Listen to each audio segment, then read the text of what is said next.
Beautiful soul, have you ever wanted to speak to angels? Do you believe angels can support you in your daily life? If this is you, go onto my website, theangelmedium.com, and sign up for our email list. As a gift for signing up, I'm going to send you 31 healing meditations that if you do daily, they're going to help you tap into your angels and your own intuition. Start using these today and you'll start to see changes in 31 days. Now take a deep breath. Ask your angels to surround you with love, fill you with joy, infuse you with ease. And remember, your angels say that any messages that resonate with you in today's episode are meant just for you. Hello, beautiful souls. Welcome back to the Angels and Awakening podcast. I'm your host and author, Julie Jancius, and I know you're going to love the angel stories that we have today because they are about prayer and seeing angels show up when maybe you least expect it. We have today Barbara here. Barbara, thank you so much for being here to share your stories. Thanks for having me, Julie. Of course. So I'm going to have you take it away and share your first one. Okay. The first one I'd like to share, it was just such a awakening situation for me. My husband passed in 2014. And at the time, it was middle of winter. We were living in Massachusetts, where my husband had been transferred there. So what you probably need to know a little bit as background is in the past, I've had a lot of anxiety issues and not so much anymore, but at that time I did. And one of them was driving in bad weather, driving in snowstorms, things like that. And my husband was the greatest in that respect. He said, I don't want you to ever worry. I will always get you to work. I'll get you home. You never have to worry about this. And God bless that man. He did, because he would leave work, come and take me to work, go back to work, leave work, come pick me up, take me home, go back to work. I mean, he had a lot of flexibility. So it really wasn't an issue for me. Well, after, I was in Massachusetts and I was there for 3 months after he passed. During that time, I was at work and somebody came in and said, wow, can you believe the snow? And I was like, what? And they said, yeah, we got like sudden nor'easter type thing. There's like 6 inches of snow. And I was like, oh my gosh, what are we going to do? So I left really quickly, started driving home, and I went my normal route. Well, if you've ever been, we lived outside of Worcester and in a small town called Holden. And if you've ever driven in that area, the roads are windy, up and down. There's stone walls and trees all along. You don't want to slip and go off. So the other thing is they don't take care of roads the way I'm used to. In Massachusetts, they're very worried about their watershed. So they don't put any ice or the salt down to melt the ice or anything. So you're trying to get up these hills and they have just put sand and dirt on top of the snow to help with traction. Now, do you have like winterized tires? Because we just moved into a new house last year and it's like maybe a 10-foot incline, right? I mean, this thing, if you're looking at an angle, maybe it's like a 10% incline. But my car, my little Chevy Equinox, does not make it up this 10%. Yeah, I don't think they were the best, although I don't think I was alone. I had just gotten this car, so I hadn't had it equipped with snow tires or anything like that. Oh, but goodness. Oh, it was terrifying. So I'm driving home and I mean, it took me 3 times my normal commute, about an hour and a half. I was usually about a half hour, but I made it. But I, really slipped a little bit on some of the hills and I thought, oh my goodness, thank God I made it. All's good. the next day, all the snow was gone in the morning, got to work, and it happened again. Somebody came in and said, I can't believe we're getting another snowstorm. And I was like, what are you talking about? So long story short, I thought, I'm not going the way I went yesterday. I'm going to take this other way to get home. I don't think there's as many hills and it'll be safer. So I started going that way. All was well until I got to this place and all the cars were just backed up. And I'm looking ahead and it's not even a really big hill, but I'm seeing cars going up and sliding down and going up and sliding down. And I saw cars coming the other way and coming over and sliding down sideways. And I thought, I can't do this. I just can't do this. So there was a little side road up a little. When I finally got up there, I turned down there and I thought, there must be a way to circumvent this hill and get me to where I need to go.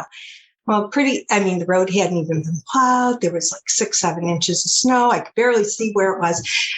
I thought this is a problem. So I pulled over and I called a guy I worked with who had grown up in the area and said, can you tell me where I am and how to get to Holden? And he's like, yeah, let me pull up my computer. I'll pull up a map and I'll see if I can direct you. I said, okay. So we're going along and I'm crawling. Yeah. And the snow's coming down pretty heavy. And I was just like, Dave, where am I? How close am I? Is there a through road? What are you seeing? And he finally said, Barbie, you got to turn around because if you keep going on this road, I think you're going to end up in Clinton. And he's like, you don't want to be in Clinton. And I was like, are you kidding me? So I said, okay, there, I see a road up ahead on the left. I'm going to pull in there and I'm going to back out and come back. I hadn't even passed a car this whole time. It was probably 15 minutes. And I said, just hang on for a second. I said, Dave, I'm going to put you on mute for a second, but don't hang up, but I'm going to put you on mute. And he's like, okay, I'm here. So I got him on mute and I just had a complete meltdown and just started, banging my fist and saying, you promised me I'd never have to deal with this and I'd never have to drive in snow like this. And I can't even get home. I don't even know where I am. And it's all your fault for dying on me, that type of thing. And I kind of lost it, pulled it together, got Dave back on the phone and said, okay, I'm good. I'm good. I said, I don't know what road this is, but because the snow is covering the sign, it had stuck to the sign. I said, but I'm going to pull up there and I'm going to turn around. And if I see a sign, I'll tell you where I am. He said, okay. Well, I pulled up the road and I turned on the road and I looked up and on the sign, the street sign was still covered with snow. But up above that street sign was a smaller sign. And the wind blew off the snow that was on there. And there was an arrow and it said, to Holden. It was like, I said, Dave, there's a sign there and it says to Holden. And he said, go that way, go that way. So I did. And the roads weren't all that bad. They hadn't been plowed, but they weren't that bad. And before I knew it, I knew where I was. And I was on the upper side of town. Normally I would get home from the south side, but it was taking me on the upper side, but I was able to get home. And so I think my firm talking to him had some effect and got him where I needed him to be. But that was probably the first time after he had passed that I was like, okay, you're really with me. And you've got my back. You're with me. So that was just one instance that happened that I thought I'd share because it sounds like a movie, Barbara. Like it felt like a movie. Yes, So it was wild. Amazing. I love that angel I story. do too. I always think of that, especially now I've moved back to New York. It's like, okay, I hope you're on the ready here because probably going to get some snow in next winter. But the next thing I wanted to share actually happened just a few months later. And it was, again, just totally unexpected. But I was in New York, living where I am now, waiting for my house in Georgia to be ready. I was moving to Georgia. I have a son that lives there, and I was moving there. But I was in New York, and I got a text from a friend a girl I'd been friends with for several years, but I hadn't talked to her, hadn't seen her in a long time, and she said, "Please call me." And I'm like, "Okay." Her name's Marie. So I called her up. I said, "Marie, what's up?" And she's like, "The weirdest thing happened." She said, I don't know if you know, but my parents are, I knew they were elderly. And she said, "I went to a psychic because I just wanted to see if they could tell me what was going to be in the future. We're trying to decide, should we sell their home? Should we move them into assisted living? What's things going to look like in the future?" And she said, "I was only there for a few minutes, and the medium," she must have been a medium, said, "I have to ask you, do you have a friend with her first name? I think it starts with a B. It's Barb or Barbie or Beverly or something." She said, "I have a friend, Barbie." And she said, "Has she recently lost her husband?" And Marie said, "Yeah, she has." And she said, "Okay, do you know anything about it?" And she said, "Kind of. I haven't really talked with her." But the medium said, "Well, he was a big guy in his 50s, died of a heart attack." And she said, yeah, that's what happened." And she said, "Okay, this guy has been with me all day, like nudging me. And she said, "How come? Why would he do that?" And she said, "Well, he wanted you to get a message to your friend." And she said, "Okay, well, what's the message?" And she said, "He just wants to tell her that, he's sorry he didn't get to say goodbye." Now, in my mind, I'm thinking, that's what they all say, of course. I still love, I love you. I didn't get to say goodbye. But, she'd given her some evidence. And the thing was, when he passed, I had been in contact. I was at work, and he was home, and I knew he wasn't feeling well. But I got in touch with him about some medication I was going to give him. And he said, "Get home. Come home." And I called him up and said, "What's going on?" He said, "I can't breathe." I said, "I'm calling an ambulance. I'll call you right back." So I called an ambulance, called him back, and I could tell he was losing consciousness. And I didn't know if he could hear me, or obviously he couldn't talk to me. But I knew he was there, but I just didn't know what the situation was. So I said, "I'm hanging up. I have to call the ambulance again." And I just said, I'm hanging up." And I hung up, and I called the ambulance and said, "You got to get here fast. And here's the code. Here's, break the door down if you have to, whatever." But when I got there, they were doing CPR and took him out. So we didn't get to say goodbye. And I think that was the thing, because it bothered me. I didn't even say goodbye. I just hung up. And it was the hardest thing I'd ever done, to hang up the phone, with this connection. But I think it bothered him too, that I just sensed that it bothered him. He couldn't say goodbye. So that made me think, okay, I think this is the real deal. This psychic, is sharing this. The funny thing is, I just ran into Marie on Sunday, on Mother's Day. We were at a Genesee Country Museum. It's a place around here. And she was there. And I said, "Do you remember that you went to the psychic?" And she said, "Yes, I remember." And she said, "That was so weird."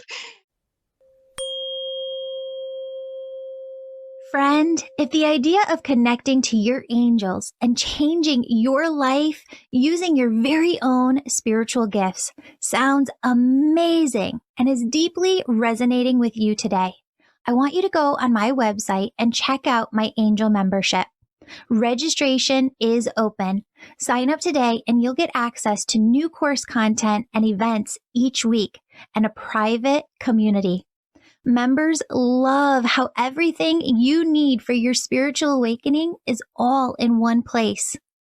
Sign up today. Angel membership. It's incredibly healing. Also, the winner of this month's free reading with me is in the show notes below. Leave a 5-star positive review of my podcast or book, and you could be next month's winner.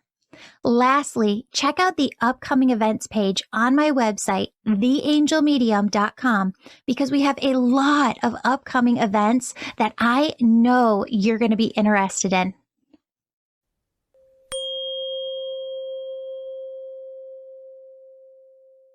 But, but that's how that all went. It was so weird. But out of the blue, he just contacted someone, I guess, who, do they know that maybe someone is, okay.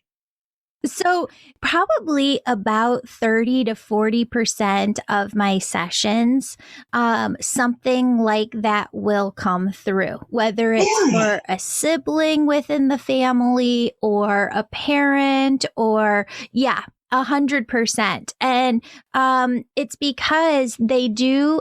It's almost like they just see openings. Like if you could imagine from above, they can see an opening. They know that they can get that through.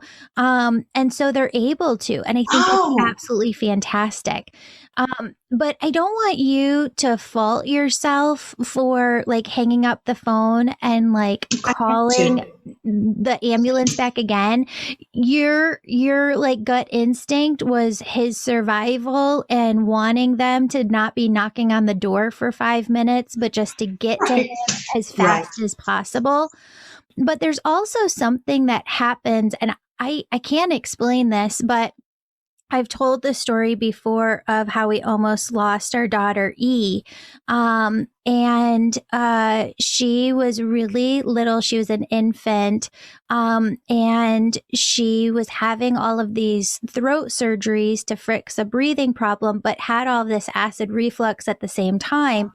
And we didn't realize that the acid reflux was undoing and making worse all of the swelling and inflammation in her throat. So, and her airway. So we had it one night where she coded at home and it was kind of like going downhill. Oh my gosh, how scary. It was so scary. And so my husband's on the phone with 911. We randomly had another family member there at the house. I was holding her and she was just lifeless. And I couldn't do it. And this sounds like terrible as a mom, but I had to, like, my instinct was to pass her little body over to the family member that was there, rush out to the street to wave in the ambulance. Yes, to just get them in as quick as possible. And as soon as they got there, I just remember breaking down by the garage. And I was praying that entire time, God, please, like, I know my husband, he is going to not survive this if she doesn't survive. You can't do this to me. Like, please give me a second chance to be her mom. And so I just wanted to share that with you though. And I appreciate it. Yeah. And she's totally fine. She's amazing today. Thank goodness. But I just wanted to tell that to you and anybody who's listening who might feel like, well, did I do the right thing in the moment? Yes, you did. I knew I had to do it. It was really hard. And in retrospect, I look back at it and think it was the hardest thing I ever did. I knew what was happening. And I just thought, I don't think I expressed how urgent I think this was when I called 911 the first time. And I I had to call him back and I said, look, I think he's lost consciousness. You need to get there like ASAP. Here's the code to get in. Break the door down if you have to. There's 2 little dogs in the house. Just have somebody put them in the bathroom or something. Shut the door. It's okay. I'm getting there as fast as I can. And I mean, I was just like, they need to know this. And, he was, I guess that when I got in to the house, there was somebody waiting for me and I said, is he okay? What's going on? And he said, well, we have a pulse. So I was like, okay, this is really serious. And, not that I didn't think it was, but he said, just sit down. They're in taking care of him. And I was like, okay. And as they took him out, I kept thinking, I didn't say goodbye on the phone. I knew I just hung it up, pushed the button and called 911. But it was instinct. Like you said, it was just instinct that I need help and this is not helping. So, I'm sure he forgave me for that. I don't think he holds it against me. But, it was just. What you was talking about, Barb, is if it had happened the other way, where you had stayed on the phone with him, you would have always wondered if there was something else that you could have done. That's true. He said no regrets. Like you don't have any regrets because you knew you did everything that you could. I did. I knew, that was the right thing to do. It was hard.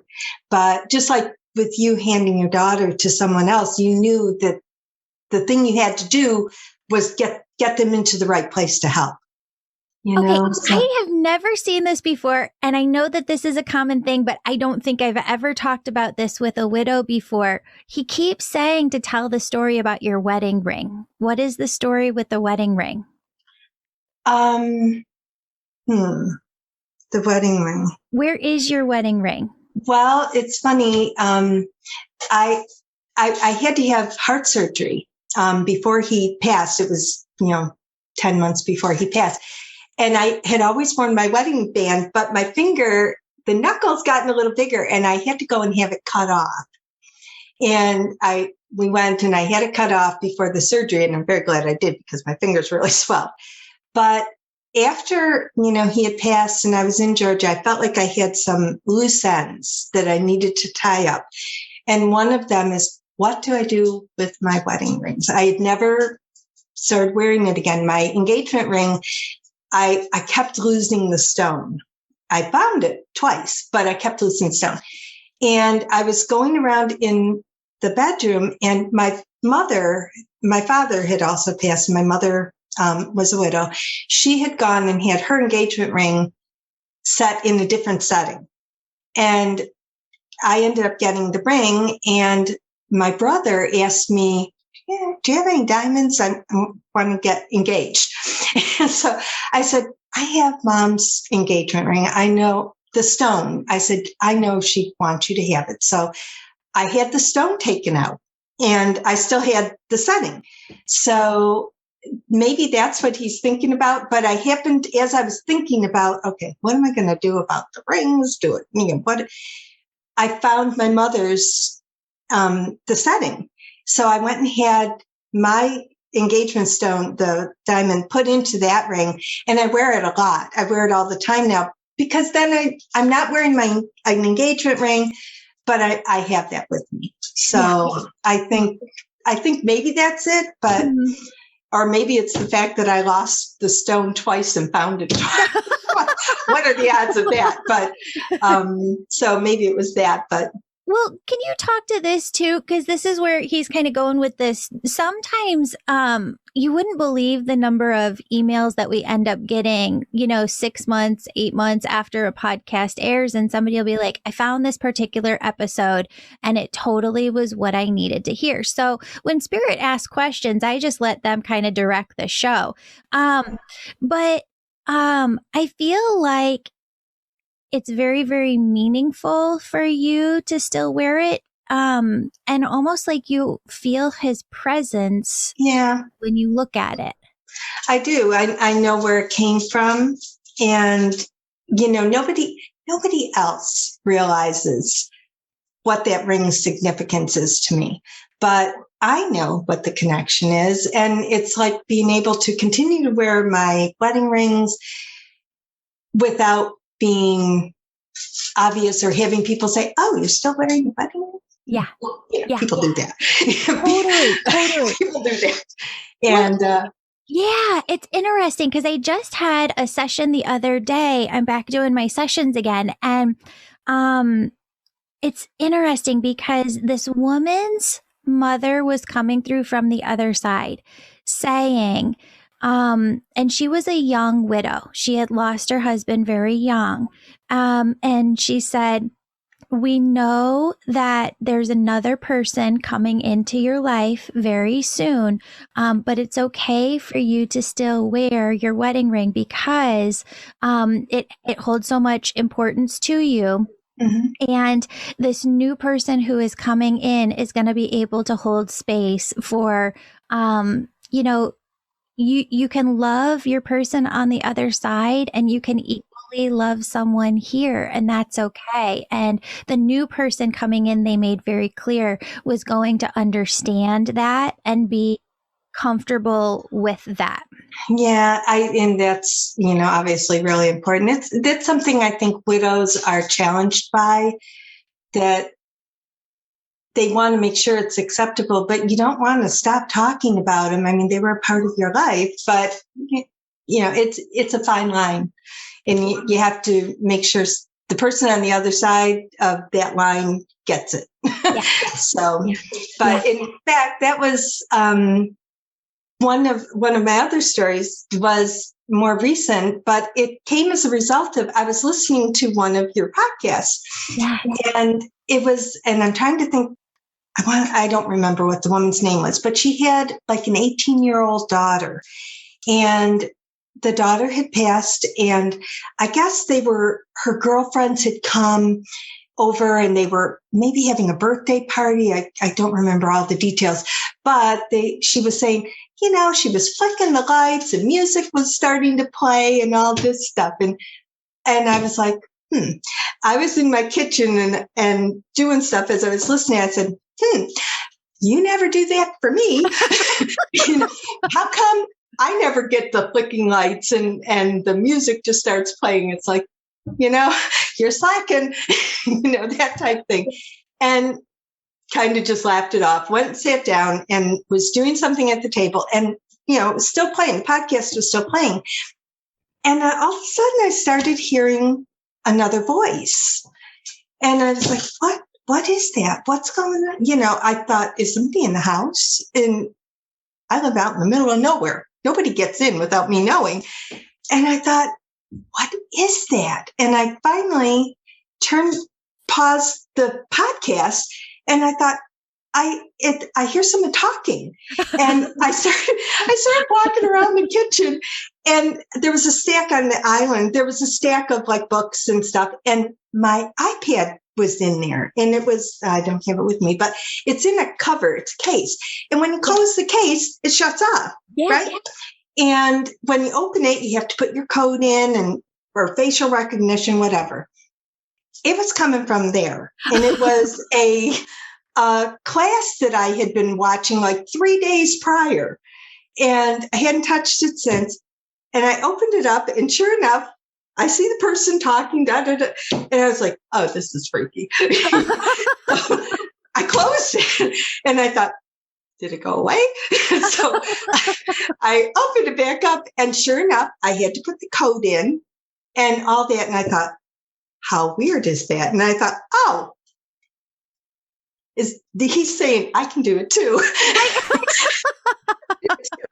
So, and as if that wasn't bad enough, the other night, I mean, and this hasn't happened again in a long time, probably, 6-7 months, the same thing happened. All of a sudden, I was actually in the bedroom, and all of a sudden I heard a voice. Who's talking? And again, now I'm like, in the house, and went over to the iPad, and it was the iPad. Same situation. I I opened it, they were talking, and it was weird, really weird. Wow. So I thought, okay, he's just, my girlfriend said, well, now he's starting to play pranks. He's just trying to get your attention. So Well, that I was think weird. it's fascinating because there are times where we'll ask for a gift as we think other people have it or a sign to come through, and then they deliver, and we're like, I don't know that I want it that way. Can we go back to the old way it was? I mean, I got a chuckle out of it, and I thought, okay, you can do it too. I get it. Yeah. But it was just kind of wild, that happened. And while I was, listening to this and in my head, I'm saying, why don't you ever do that for me? I never get flicking lights. I never get, the TV turning on. So it was so apropos, perfect time. I love it. And he was kind of a joker. He had a great sense of humor. So I could see him doing something like that.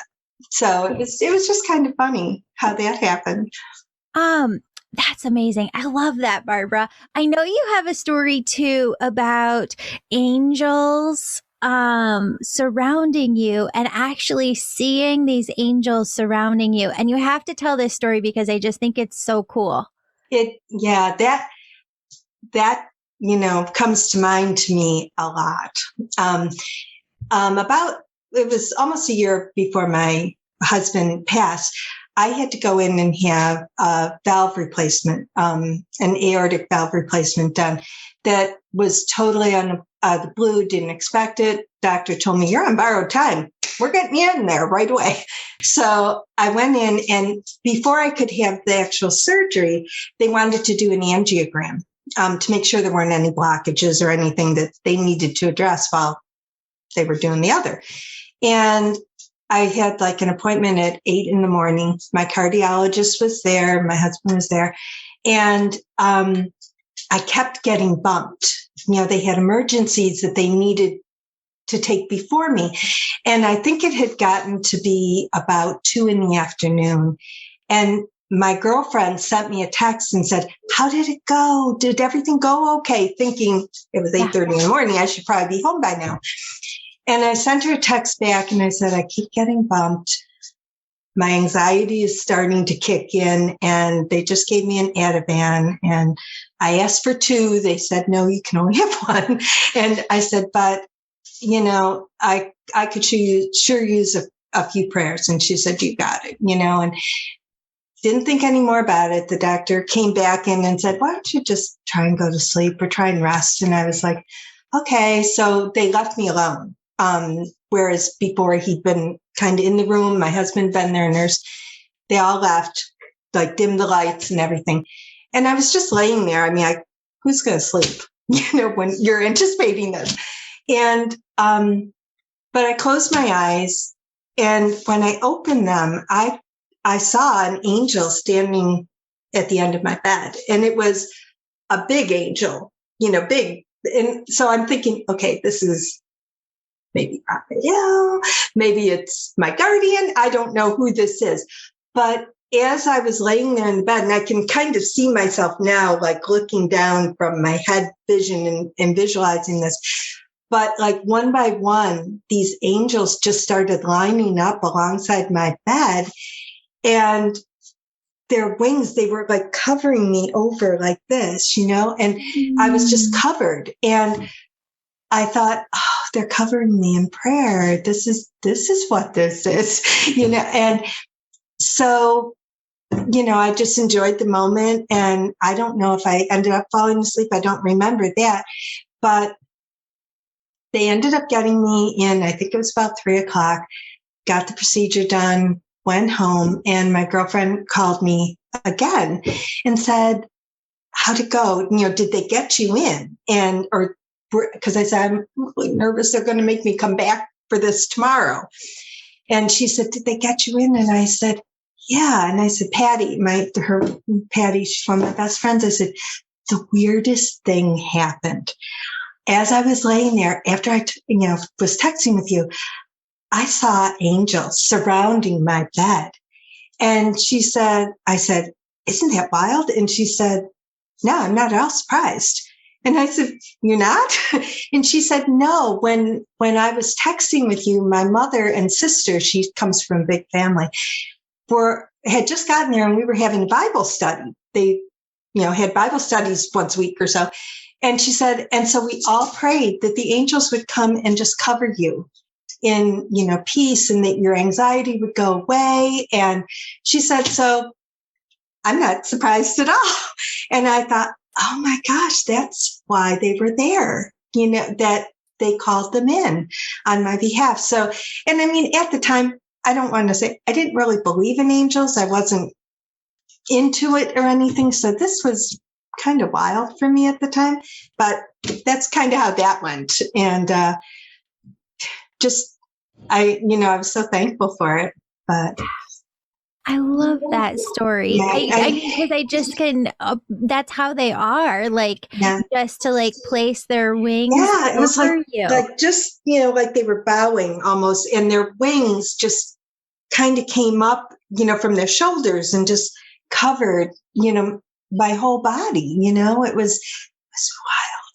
Wow. Wild. Barbara, I have to ask you this too. Who's the younger male on the other side who passed before his time that's standing right next to your husband? I'm not sure. I can't think of anybody. I mean, I had some friends from school who passed, in teenage years. Yeah. Tell them to give you a hint. Do you have somebody else from the family that's connected to your daughter? It's connected to my daughter. Gosh, I can't think of anybody. Although she had, again, friends in school that passed. I can't think of anyone else. What are they saying? Does she have kids? No, she doesn't. She doesn't. Okay, so I want to kind of I'm wondering, now I'm thinking about this. We had neighbors who were very dear friends of us. We all went to church together, and their son Dan was best friends with my oldest son. He was best man in his wedding and all that stuff. And he passed suddenly just a couple of years ago. He was only 40. Okay. And maybe that's it. And my daughter knew him. We all knew him. Yeah. We called him DJ. And, that was a very sudden, unexpected thing. So maybe it's DJ. Yeah. Now, is your daughter married? No, she has a boyfriend. That she's, that's maybe going to happen. We'll see. Okay. So, it's not my job to filter messages. It's just my job to kind of bring through what's there. But I just want you to know that this younger male is on the other side next to your husband, but it's also like her spirit team, right? So your mom's over there, his mom's over there. And all of them are there. All of them are there, but they're all talking about one thing, which is her really envisioning the future that it is that she wants to have, because you've been talking throughout the episode kind of about your anxiety, but your mom is drawing a line. There's a similar energy to sometimes anxiety and fears. Oh, right? yeah, there's a lot of fears. And so your daughter kind of has some of these anxiety fears around, is what she wants actually going to come to fruition? Is she going to have that family life that she wants? And maybe don't have her listen to this if she doesn't want to know what sex the child is. And I have been wrong before, but I know it's a happy, healthy child. They keep showing me this little boy. And that your husband keeps holding this little boy in his arms. That she's gonna have a son. Yeah. Oh, that would be very, very welcome. Yeah. And that doesn't mean that she can't have more kids, but I feel like they need you to kind of work with her to help her envision and just move through her fear, and really see that if that's truly what it is that she wants, that it's on its way to her. Yeah. She, actually, yes, she has definitely struggled with trying to figure out her path. And right now, she just is involved in some continuing education that she's hoping will launch her into a new area of her career and allow her to leave her current position. And her boyfriend, I think they just need to work through a few things. But I know that, she would really like that. And it's just, when time happens. But I just moved back up here, and I've been really working at strengthening my relationship with her because I think she really needs it. She is adopted, and she's Korean by, heritage. And I know that, that's kind of an issue sometimes. And so, that might be playing into it a little bit too, that she's had some disappointments in the past. So I think there's definitely fear there, but I know she knows what she wants. So was she Daddy's little girl though? Because he keeps saying it, he's like coming in, he keeps showing me like him walking her down the aisle one day. And he keeps just whispering to her, it's all about what you want, not like the shoulds, not about what other people want. It's all about what you want. And he's really trying to bring that message into her to kind of have her focus more in on herself. And as I just said that, he said, because she doesn't know exactly what she wants and she doesn't know how to figure that out. And so tell her to begin by just feeling what brings her joy. And that is the feeling of alignment and flow for her. So the more that she starts to realize and see within her daily life what brings her joy, the more she's going to feel that alignment and flow and follow that within her own heart. Does that make sense? Yeah, absolutely. She is a person who I think views it, I have to take whatever life brings to me.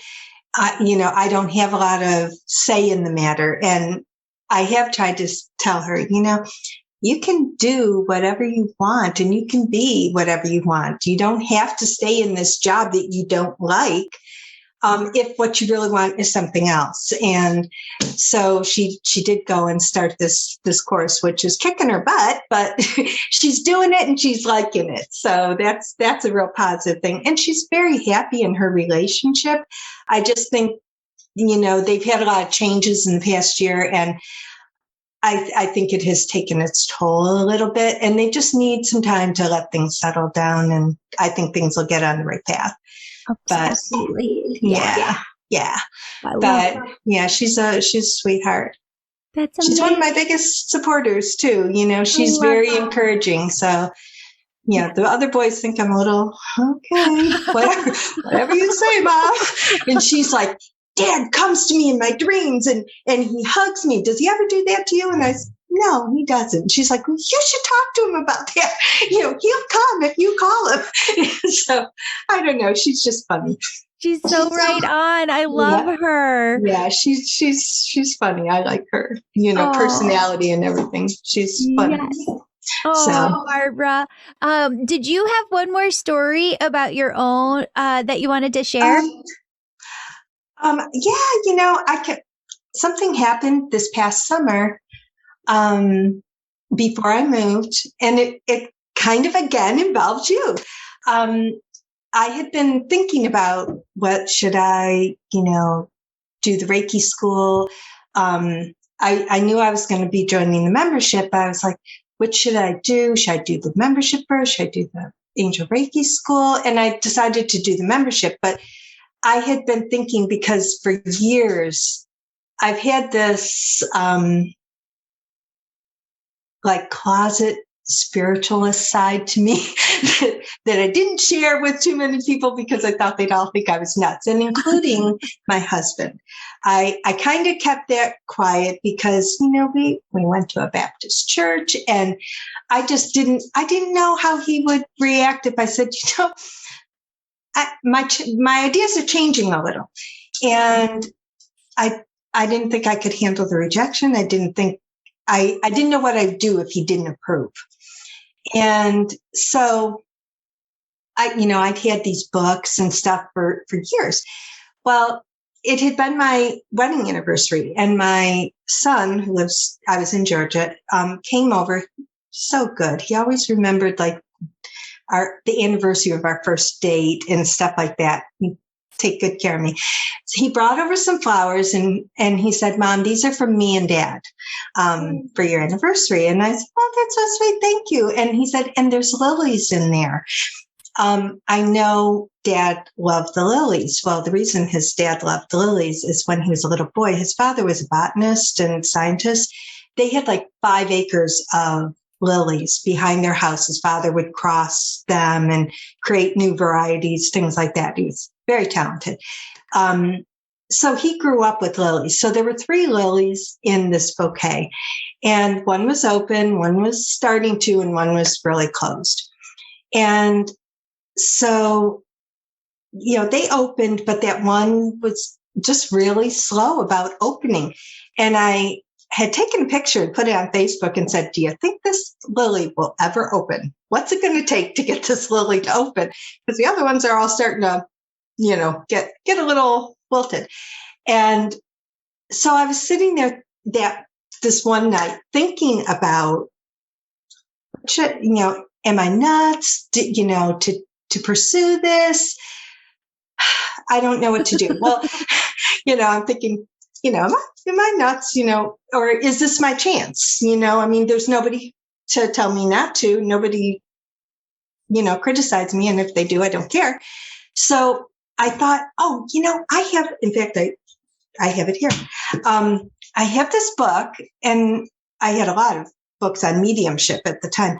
And I said, I know, I'm going to go look. And I went in my bedroom, got this book off the shelf, and it's this one. It's called Ask. Yeah, I see. Ask a Medium, right? And what was wild is I sat back down on the couch, and I opened the book up, and there was a card in it that was like a bookmark. Must have been from when I had last read it, and which was several years ago. And I'll tell you, I opened it up, and it was from my husband, and it was my last birthday before he passed. And what is also significant about this is I have been wanting to like make a pillow with his signature, something that he said to me that was in his signature, and I wanted to embroider it. I just didn't want it to say "Love Dave," or "Love you much, Dave," something like that. And I read this card, and it just said, "I'll love you forever." And I thought, that's it. That's what I wanted. That's what I wanted. And it was in his signature. And I looked at the card, the front of the card again, and it was a lily. And I looked over, and that damn lily had opened. Wow. And it looked like identical. And I was like, holy cow. And what is this? And I took pictures of it. I sent it to my girlfriend and said, "This is kind of freaky, but do you think he's he opened that lily?" And she said, "Absolutely." And I said, "Do you think he was trying to send me a message?" And she said, "I think he was telling you to go ahead and pursue it. He approves, that he wants you to go ahead and follow what, you believe."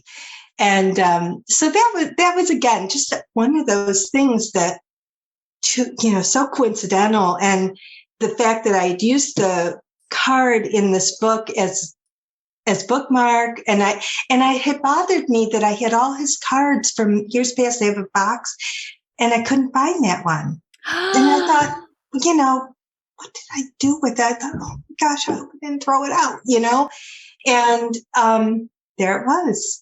And I knew it was from the year before because I had all the others. So you ended up joining the Angel membership. Yeah. And then tell everybody, what have you gotten out of it? Oh, I definitely have. I've just really started it because when I joined in November. It was busy Christmas time. I was traveling a lot. And then I was right in the middle of a move. So I'm trying to, listen and listen, but I love the oneness. And I have your book too. And like Kindle, I have it. Actually, I have it in Kindle. I just got it in Audible. It's so that I could listen to it in the car because we're doing the angels now. And I thought, I just want to listen to about the different angels. And that is so helpful because I feel like I'm starting to get the connection that, who to call in. And I had probably my first real, I don't even know when we did the workshop on automatic writing. Yeah. I loved that. And it just came through. Now I have not practiced it. I'm sorry. No. Yeah, because of all that's been going on with the move. And then I got really sick. I got vertigo. Yeah. I couldn't read. I couldn't even think about it.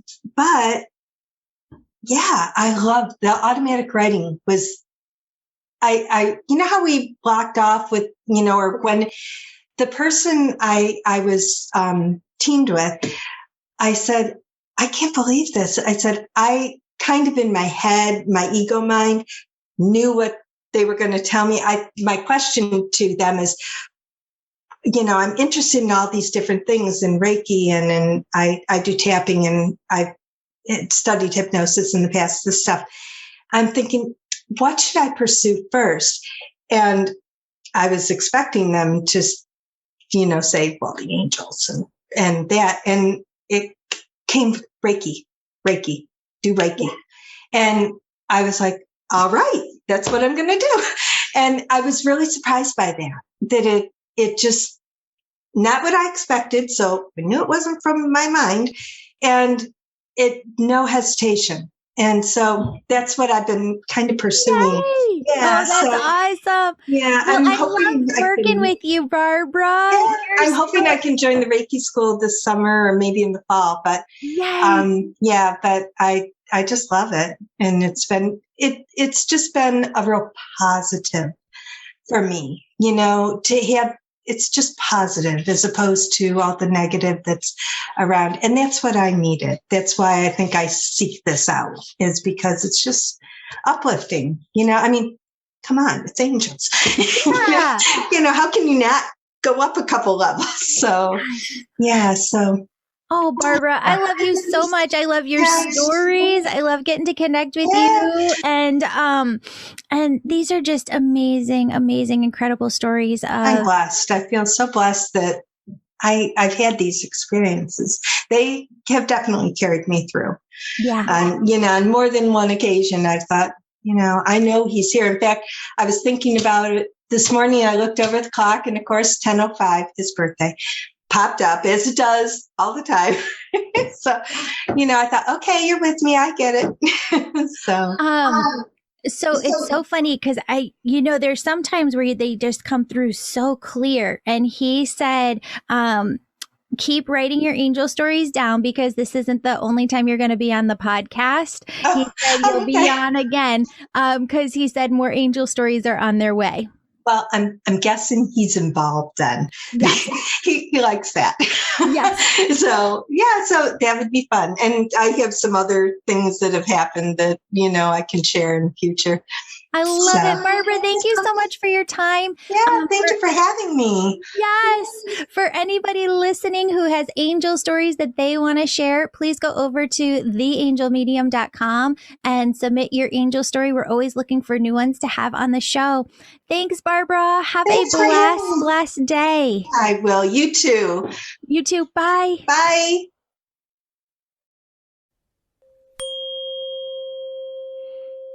Beautiful soul, thank you so much for joining me today. My name's Julie. I'm all about connecting you with messages from your angels and loved ones on the other side. If you've been listening today and you're super excited and just have to know which angels are sitting around you now, who's connecting with you, and how they're supporting you, go to theangelmedium.com. Register for a virtual session. You can do a reading with me or a member on my team. We're all incredible. We all talk to angels daily, and we can help you in making sure that your angels are doing the best they can to support you and guiding you to the life you want to live. Virtual sessions, they're only offered on my website, never, never, never offered on social media, only offered on theangelmedium.com. Sign up today. And if you're the person who's really excited, you're ready to go all in developing your unique spiritual gifts, growing your intuition, starting your own healing business, you can sign up for my Angel Reiki School to become a certified angel messenger. That's for the healers among us who feel called to grow their intuition to the max and serve humanity with their gifts. You'll learn energy healing, mediumship, how to deliver angel messages, and business mastery skills. That's the Angel Reiki School. You can find more information on theangelmedium.com or DM me over on Instagram at Angel Podcast with any questions you have. Friends, before you go, connect with your angels by placing your hand on your heart, taking a deep breath. Imagine a doorway filled with God's unconditional love in front of you. I want you to step into that love in front of you.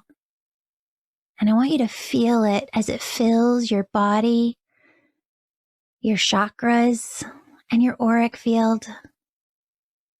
Now ask your angels, what would you have me know today? And open yourself to the positive, loving messages they have just for you.